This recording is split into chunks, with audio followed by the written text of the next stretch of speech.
What is up, guys? Welcome back to another video. Today we're going to be talking about RB1s and we're going to get rolling into it. Don't want to talk too much. Got some new stuff set up, mic right here.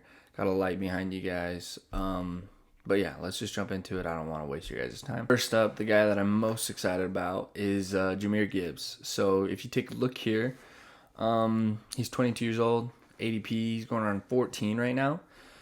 Biggest thing right now is he was tremendous after week 7 last season, and so let's see what I got here. So first off, he's got the 5th best offensive line in the league, which is obviously very helpful to a running back. And then with that, there are concerns with David Montgomery. He's viewed as this veteran, but he also is only 27 years old. He's kind of jumping right into that 3-year window where you peak and you have your best football, but he has been maybe less efficient over his career, but more efficient in Detroit. I do think he will kind of frustrate Jahmyr Gibbs managers without an injury if he stays healthy, stuff like that. But I think he's still a good player and he's going to get his. But I do think what Jahmyr Gibbs did last year won't be necessarily too he can't beat it. You can't beat that necessarily what he did last season, and their trust that they put in him in the playoffs was phenomenal. So I think they had a good playoff run. They're a good, very good team. And so the stats that I ran, with these two running backs, we have David Montgomery and Jahmyr Gibbs. I kind of did a side by side with their stats just in the regular season last year. And Dave Montgomery, he averaged 14.4 fantasy points per game, 1.7 targets per game, and 1.1 receptions per game. And so he ended the season with about 1,100 yards, 1,132. And Jahmyr Gibbs, I kind of pulled it from after week 7. These rookie running backs take a little bit to get going, but once they do, if they're good, they kind of produce and they're really efficient. And he had a couple injuries before, so pulled these. And Jahmyr Gibbs, after week 7, he averaged 15 points, fantasy points per game, and 6.4 targets per game, with 4.7 receptions per game. See, I think that's the receptions right there is kind of what you want to be looking for in a running back, especially in an RB1. I actually would, and I'm currently making my case for having Jahmyr Gibbs being the overall RB1. It's definitely hard with CMC, and so obviously CMC is in the lead for that. But I do think if there's anybody that could do it, I do think it could be Jahmyr. He's right in that Bijan and Brees conversation, but I mean, we're doing a video on Jahmyr right now. And he ended the season with 1,261 yards. I mean, it's 100 more than veteran David Montgomery, and I think he actually crushed it. I do really like his ADP as well. He's going at the front end of the second round, pick 14. Maybe it goes a little bit later, which I would prefer. But I mean, if it doesn't, it doesn't. I like his spot right now. If it climbs up into the first round, that would worry me, but I don't think that'll happen. Given the crowded first 12 picks that there is. But his ECR rank in Fantasy Pros is 13th. So we're getting one pick of a deal on him right now. But I think Jahmyr Gibbs is a solid pick. I don't think you can go wrong. He has tremendous receiving upside, which that's what you want in a running back. There's a strong correlation with receptions or a ton of touches to be a top 3 running back for fantasy in standard format, which I am working on a video to kind of push that out, but we could talk about that later when I get to it. But anyways, Jahmyr Gibbs, super solid. Let's get right into it. Next up is Achane. So I know this is kind of controversial, or it's a hot topic, which that's why I chose to dive into this one. I do like taking him. I believe Raheem Mostert finished as like the RB3. Correct me on that if I'm wrong, but RB3 or RB4, something like that last season. He absolutely crushed, which is great. Raheem's awesome. I like Raheem as a player. It's cool, but he is getting up there in age. Anyways, we'll talk about this real quick, and then I'll get carried away. But anyways, Devon Achane, he's 22, and his ADP is going about 21st. He missed the first game of the season. He got hurt in week 5, got hurt week 11, and out until week 13. So he missed quite a few games.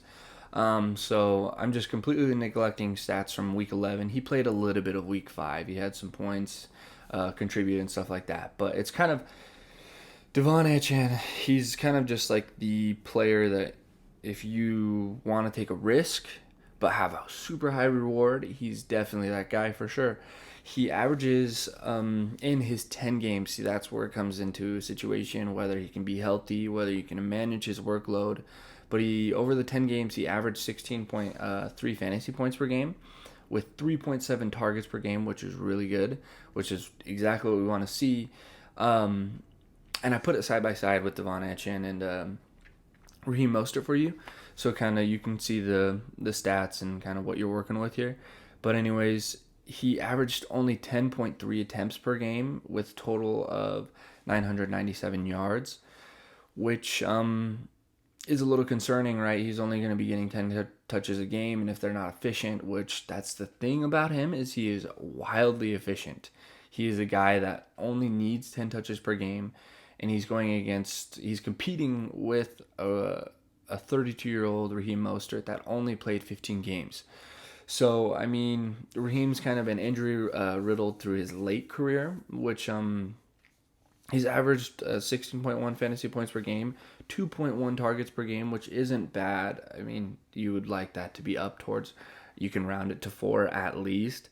With 13.9 attempts per game, I don't think Raheem's going to be absolutely obsolete this season. I do think it's going to be like kind of a give and take type situation where Devon's touches go up and Raheem's kind of go down, and they kind of maybe reach an equilibrium.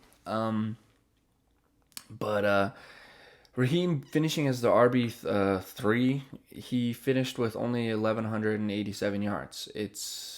And that's only a 198-yard difference with a 5-game difference. So Devon, he can get that without having as many games. And when I look at his stats, I really like the fact that he only needs to touch the ball once and he can get you 14 fantasy points. Take it for 60 yards. Score a touchdown. Get a reception in there. He's definitely explosive, but he's high risk. I understand that. That's why maybe he's going a little bit later. A lot of people understand that. And he's on a really good team. For what it's worth, they got OBJ, which they have a really really good big name wide receiver room with Tyreek Hill, Jalen Waddle, and then you throw in OBJ, which OBJ, he's been less efficient for sure, but that's not the conversation today. But yeah, I think that'll take some load off the run game. The Dolphins are already good. Mike McDaniel knows exactly what he's doing. I do think ADP 21 is really good. You can get him at a good value. So all these running backs are on here because of the value, not because, I'm in love with this player.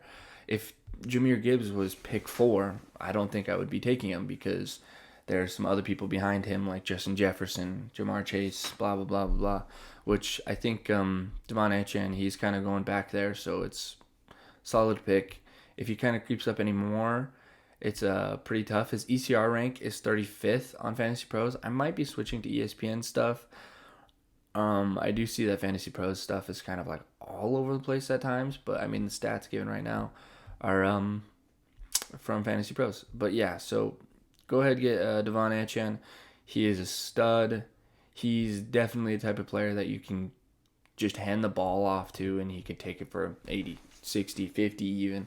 But he's phenomenal. So I really like him, and I like where he's going. Next up, I got Rachaad White. So I did a kind of a deeper dive, and I kind of just summed it all up with, I was going to do a comparison with Rachaad White, Devon Achane, and James Cook, because on somewhere I saw that they're going next to each other. Then I punched it into ESPN, which I know ESPN's really behind, and July is kind of where it kind of catches up.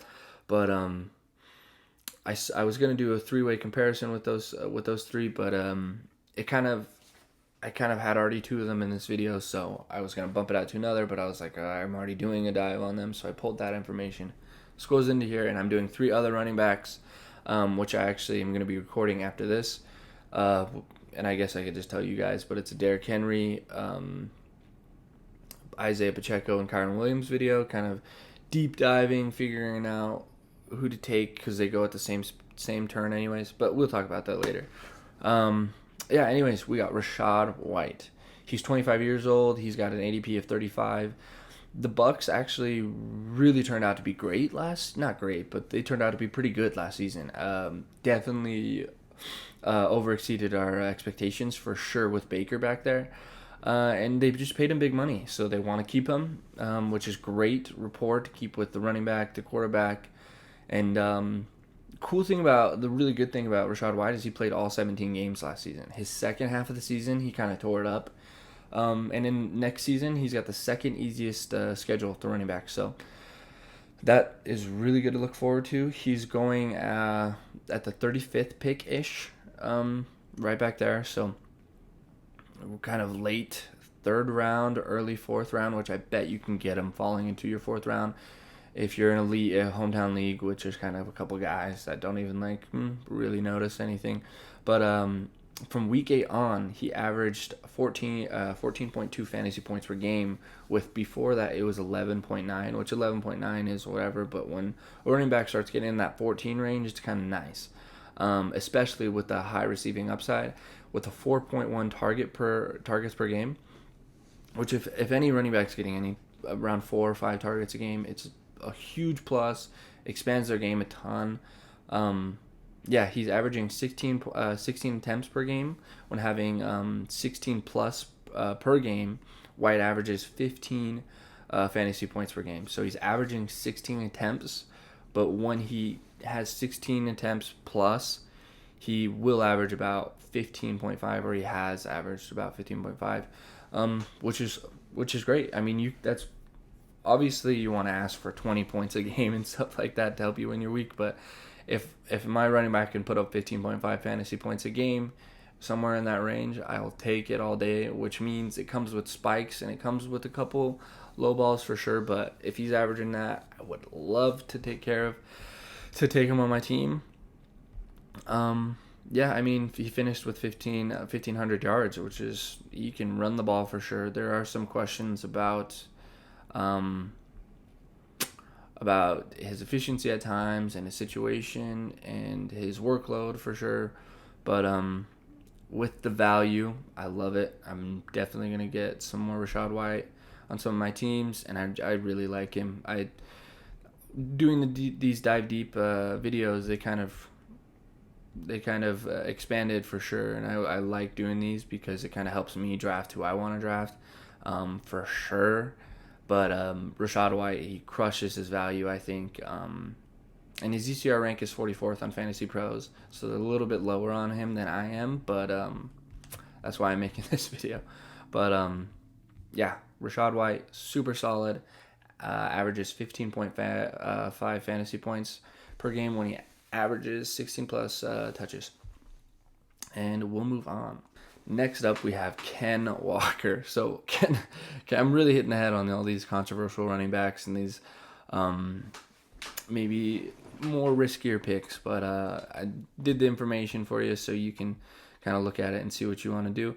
But Ken Walker, he played 14 games last season, so he had a couple of weeks that he was injured. Zach Charbonnet kind of is a solid backup for sure. We don't know any sort of full-time workload for Zach Charbonnet. Ken Walker is the guy. But he's going around 46th pick. They had the 8th easiest schedule, which is really nice given the new head coach that they got there. They're bringing back Geno. Well, he's been there, not bringing back, but he should be a little bit more efficient this year. They're bringing back Tyler Lockett, having the same receiving core, DK Metcalf, and Jackson Smith and Jigba. But anyways, he's averaging about 12 fantasy points per game, which if he's going at the back end of the 4th round, when maybe you can get him at the beginning of the 5th, I will definitely... Running backs are such a value this year. There's so many receivers. You can get a good receiver in like the 8th round. But running backs, I think this is kind of the tail end of solid running backs that are RB ones on their team for sure, that have their workload cut out for them. His targets per game is 2.6, which I do expect that to kind of increase with the new head coach, kind of favoring passing the ball coming from Washington, I believe. I do think that Ken Walker is expected to see that number grow a little bit, which when you're searching for these draft steals, these RB steals, you want to get them before they start skyrocketing. CMC's price is so high right now, and I can't compare Ken Walker to CMC, but his price is so high right now because he gets so many receptions already. And if you get a guy, Ken Walker's not known for receiving, so he's not going to get 6 receptions a game, 7, 8, 9 receptions per game, but anything above 2.6 will be good. I kind of drew that targets per game line at like 3, and so being underneath that, it's kind of helpful but not as helpful. But being over 3 is kind of tremendous. It really boosts your points and efficiency for sure. But he's averaging 15.3 touches per game, which is great. I mean, he can handle that. He showed that the season before. And that was his second year, so he's kind of on a good run right now. And 1,100 yards, almost 1,200 yards ish if you were around. Yeah, he's a little script dependent, but that's why he's going where he's going. He's going around guys like inefficient Josh Jacobs at times. Josh Jacobs is super high reward, high risk, and Aaron Jones, I love Aaron Jones. I'm a Minnesota Vikings fan. But I do think he's older, and I do think he's still going to be efficient, but he's getting older. Older running backs, kind of, and he's smaller. He's a smaller sized running back. But we'll have to see for sure. But if I were to do a three video between Ken Walker, Josh Jacobs, and Aaron Jones, which actually kind of sounds nice. I think looking at all those might bring some clarification for you guys. But I definitely like Ken Walker the most, and that's why he's on this video. But get Ken Walker. His ADP is 46th, and his ECR ranking is 43rd. So Fantasy Pros does kind of have him a little bit higher there, but which is good for us. Yeah, try to get him on a steal at the end of that 4th round. But Ken Walker. These last two. So Jerome Ford. I do like his value a ton. I do think I understand why he's going where he's going. I do think it's a little interesting, but that's why he's on here. Jerome Ford, he's 24 years old. He's been solid as their backup right now. His ADP is 100. He's going at the 121st pick ish. He played 16 games last season, he played a full season. He didn't play week 1 because Nick Chubb was starting and stuff, but he didn't get injured till after that. And then once he got put in, he was solid. For a backup on the Browns with that whole mess situation that they had last season, which was surprisingly good, which is good for Jerome Ford. He did really good. This upcoming season, he has the 7th easiest schedule, which is not bad. And last season, he averaged 10.5 fantasy points per game with a 3.9 target per game. So he crossed that three threshold, and he's kind of pushing into that 4, which is phenomenal. And I do think last year they kind of went out on a whim. They didn't know Nick Chubb was going to get hurt, but they were like, we're going to have to roll with our guy, Jerome, and they kind of plugged him in, and he fit perfectly. Coming from the backup, now coming from an off season of solid training, getting good reps in with the first team with Deshaun Watson even, and I know that will change up some things, but efficiency shouldn't change. He's solid for going at the 121st pick. And he averages about 12.8, 13 attempts per game, and he finished with 1,100 yards, which is really good in a 16-game season. In today's game, as coming from a backup on a team that was as wild as the Browns last year, was really good. He did super solid. The one problem the biggest disclaimer on this I will put is I do think Nick Chubb comes back, regardless of how efficient Nick Chubb is when he comes back, whether it's week 4, week 6, week 8, week 12. They're gonna ease him in, and then you have a question of how efficient he's gonna be, or if he's gonna be solid and he's gonna just fit right back into that role, which he has done in the past. He is getting older. But regardless, take that situation out. Just take Jerome Ford, knowing that he might get his job taken from him later in the season. So he's kind of a super late round guy going in the 10th round. That's going to get you solid RB1 points until maybe they start working in taking a couple of his touches away week by week, and then they force him back into the backup role. I like that. If you can get me 6, 8, 10 weeks of an RB2 on a team, RB2 in the league, with 10 weeks of his production, I will take that as my 10th round pick. Maybe he falls to the 11th. Just know that there's a high chance that he gets his job taken halfway through the season, late in the season. I don't think they rush him back with as big of an injury as that. But, I mean, I'm no doctor. I don't know. But I like Jerome Ford. I like where he's going. And, we'll move on from Jerome Ford. Trey Benson. So, I like his ADP. Not more than Jerome Ford. We'll kind of see where he's going. Trey Benson kind of moving around. But he's 20 years old. He's a rookie, so his stats are always going to be weird. Coming from college, they're different. Competition's different in college than the NFL. You get up here and backup running backs. Rookie running backs for sure are always questionable, but you want to grab them before they become solid, like with Kyren Williams. I mean, they different running backs for sure, but his ADP is 109. Trey Benson, I think the biggest thing behind him before I dive into his stats from college is he's behind James Conner. James Conner is great. I like James Conner. I've taken him plenty of times in the past. I do think he's getting older and his efficiency is showing. And the Cardinals, I feel like they're going to be a lot better than most people think. I'm not going to say they're going to be a top 12 team in the league. They could be with Kyler Murray coming back, Marvin Harrison up there. But he's a rookie as well, and I don't think he's going to be terrible by any means. I think he's actually be really productive in fantasy. But having Trey Benson, I do think it's a good late round flyer to throw him in your roster. You can get him later than 109 for sure. But the situation is what I really like, being behind James Conner. James Conner, I don't believe has ever finished a full season healthy, and he had that big year 2 years ago, which last year he showed a heavy decline, which he was injury riddled, which maybe he's injury prone, who knows, but the stats show that he just hasn't finished a single season in a long time, which is tough to compete with. And now Trey Benson here, in 2022 in his college season, he averaged 12 attempts per game with a 6.4 yards per carry and a reception a game, which he's not a high receiving running back, which is fine. You're getting him as the Cardinals backup, which is, you don't expect him to be anything. If he even just gets his ADP, if his ADP is 109, so if he finishes as anything above that, you're getting ADP value, and it's great. Which in 2023 he averaged 12 attempts per game with 5.8 yards per carry, so his efficiency there kind of lowered a little bit with one, but he kind of took a half a reception higher, which is great.